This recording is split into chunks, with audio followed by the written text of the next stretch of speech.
Firefighters, toujours sur le devant. Des histoires vraies de l'action partout. Météo, secours, on te dit tout. Colossal sur les flots, les rouveilles, ils sont au boulot.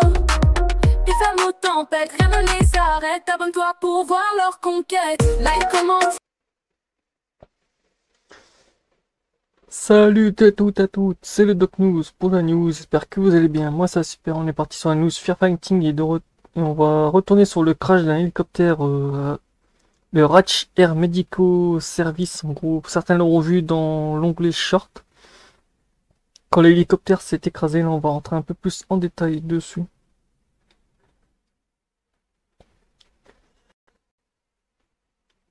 Crash d'un hélicoptère médical à Sacramento. Et oui, le 6 octobre 2025, la Californie a frôlé la catastrophe. Un hélicoptère médical de la société Beech Aircraft Service s'est écrasé sur l'autoroute 50 Est, en plein cœur de Sacramento. À bord, 3 membres d'équipage, un pilote, une infirmière et un paramédic.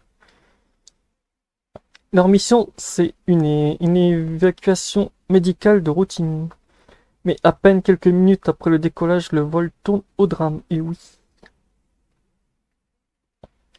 La chute, selon les premiers témoins, l'appareil aurait connu des problèmes mécaniques juste après avoir quitté la zone hospitalière. L'hélicoptère perd rapidement de l'altitude avant de s'abattre sur la chaussée, percutant une barrière centrale. Une scène d'une extrême violence. Des automobilistes choqués s'arrêtent immédiatement pour aider les secouristes. En fait, il y a eu plutôt des secouristes qui sont venus avec l'aide d'un pompier. En gros, il y a eu 15 personnes en attendant les secours parce que le pompier qui était sur zone a dit ça va être trop long d'attendre les secours avant qu'ils arrivent. Et le mec, le pompier avec 15 personnes ont soulevé l'hélicoptère parce qu'il y avait des victimes. Donc voilà.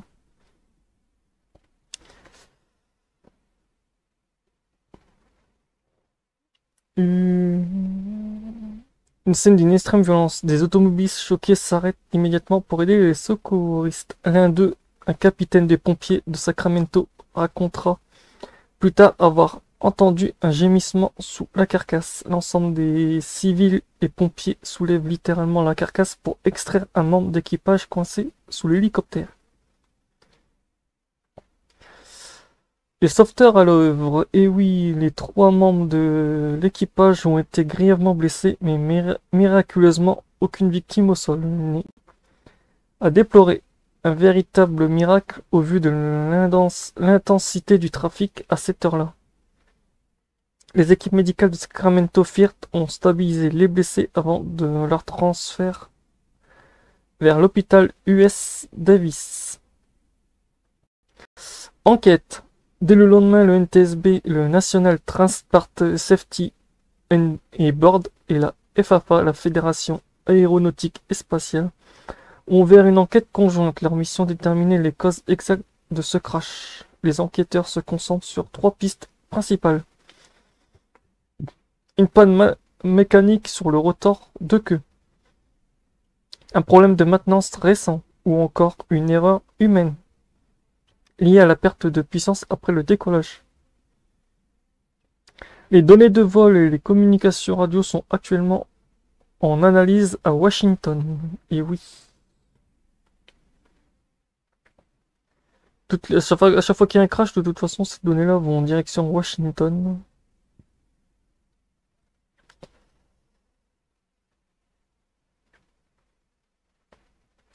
Après, tout ce qui touche le crash, ouais, l'hélicoptère n'a pas fait long feu. De toute façon, après le décollage, le Airbus, le ERH 5, en gros, un Airbus H130 registre N414RX, n'a pas fait long feu, en gros, avant de s'écraser. Comme on voit, il est parti de l'hôpital US David Medical Center. A peine décollé et boum.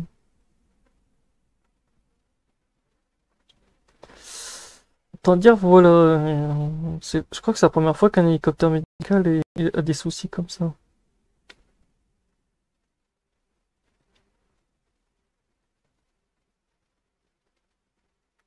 Après, ça donne quoi niveau... Oh, le problème, c'est que ces hélicoptères là, tout est presque privé, GPS, tout.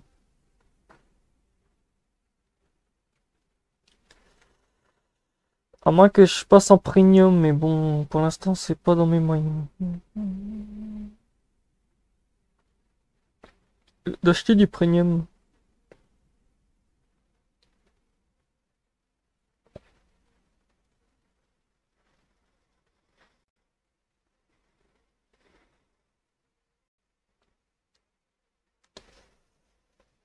Ouais, comme on voit, le décollage aussi est gros speed et altitude. En gros, il monte à 400 ft, qu'après il monte, il monte, il monte, il est en phase de montée, et d'un seul coup,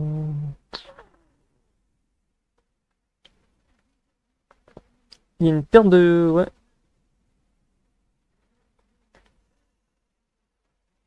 Ça aura pas duré longtemps, parce que comme on voit à 2h, à 2h04, et ça finit à 2h05, même pas 4 minutes après le décollage. De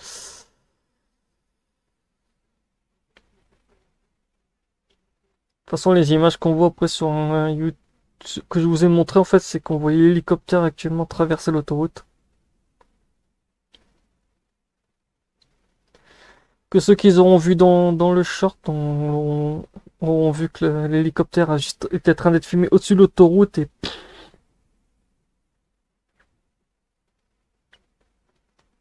disent que le transpondeur il est un peu chelou de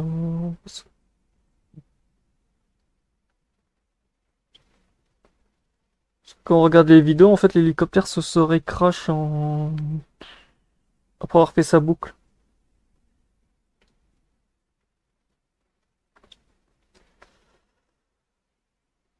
Donc voilà, c'est tout pour cette news sur cet accident. Courage aux médecins, aux pilotes et voilà, et aux paramédics parce que ouais, c'est vrai qu'un accident comme ça peut vite choquer. Des fois, ça peut même t'empêcher de reprendre le boulot.